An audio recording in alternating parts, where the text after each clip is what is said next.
প্রিয় দর্শক, আপনাদের সকলকে স্বাগত জানাচ্ছি। সাথে আছে আমি সজীব আহমেদ। আমি এই মুহূর্তে অবস্থান করছি ইটালির ভ্যাটিকান সিটিতে। গতকালকেই ইটালির ভ্যাটিকান সিটিতে কিন্তু নতুন পপ ঘোষণা করা হয়েছে। আমি যদি পিছনে একটু দেখানোর চেষ্টা করি যে প্রায় নতুন পপকে দেখার জন্য, এক নজর দেখার জন্য কিন্তু ইটালির বিভিন্ন শহর থেকে, বিশেষ করে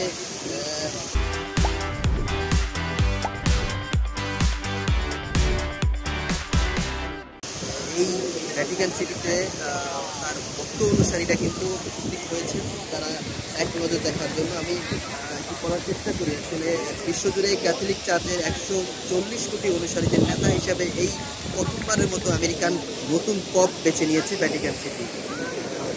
69 বছরের নতুন পপ রবার্ট প্রবোস এখন থেকে পরিচিত হবেন পপ লিও চতুর্থ নামে।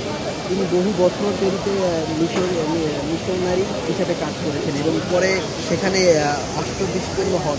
তার পেরুনিয়ান নাগরিকত্বও রয়েছে। তবে পপ হওয়ার পর তার নাম পরিবর্তন করে লিও নামটি বেছে নিলেন। তা নিয়ে অনেকেই আসলে কৌতূহল রয়েছে। এ বিষয়ে আজ শুক্রবার বিবিসিতে প্রতিবেদনে বলা হয়েছে, নতুন পপ নির্বাচিত হওয়ার পর সবার আগে যে কাজটি করা হয় সেটি হলো নির্বাচিত পপের নতুন নাম গ্রহণ করা। আসলে এটি একটি বহুল পুরনো ঐতিহ্য। তবে শুরুর দিকের পপের তাদের প্রাকৃতিক নামেই পরিচিত হতেন।